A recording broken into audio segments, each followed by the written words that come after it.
So for hip cars, I'm going to show you this from a sideline position with a bit of a bird's eye view, so you can see more from the top and see a better position of that hip kind of orientation as we go around. So I'm going to take a side lying position, just bend my legs, knees at about a 90-degree angle. I'm going to take my hands together and clasp them together with my arms straight so my shoulders stay stacked.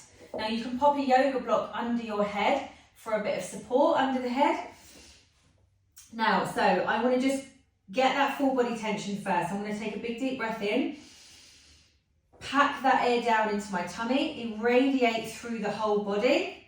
I'm going to open my top leg a little bit to start, and I'm going to imagine that there's a broom on the inside of my foot, and I'm going to attempt to sweep the floor. So I'm going to take the inside of my foot down, but also try to open my knee as wide as possible as well. So I'm trying to get the inside of the foot down on the floor. You can actually move that bottom leg so it's a little bit out of the way if you find that's in the way.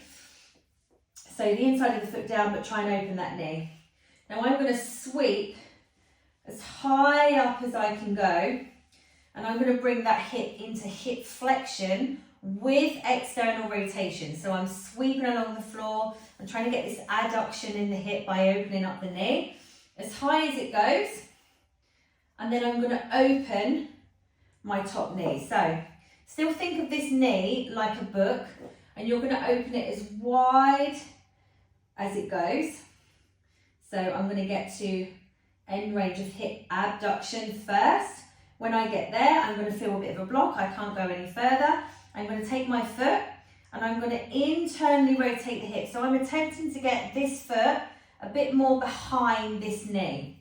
So I'm driving the foot back behind me, trying to get it a little bit higher than the knee. As I take that leg into extension, or the hip into extension, so I'm attempting to take that knee slightly behind this hip. Now hip extension is only about 10 or 15 degrees, so it shouldn't go so far back where you have to arch the back.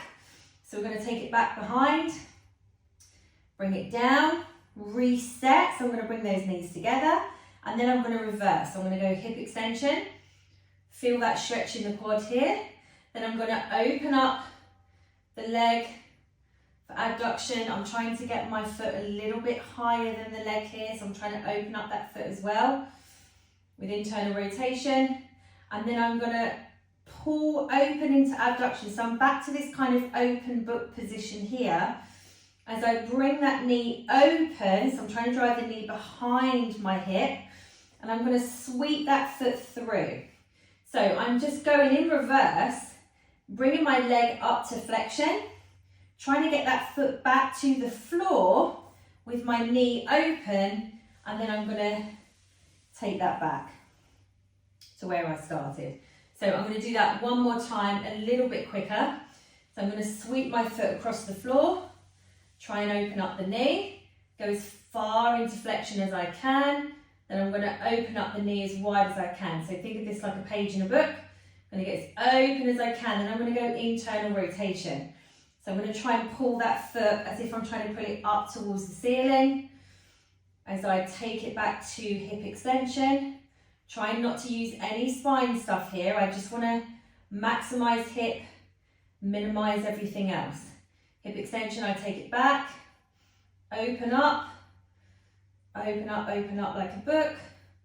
Bring that knee up so I can sweep my foot through that gap.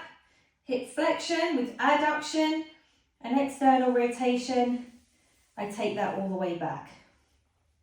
So I'm going to do this one more time.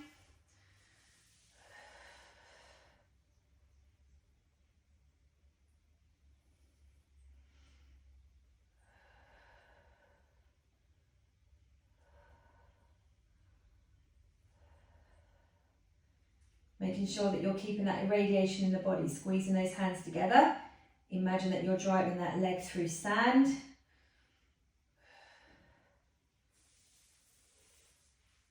And back to the start. So that's your hip car side lying position.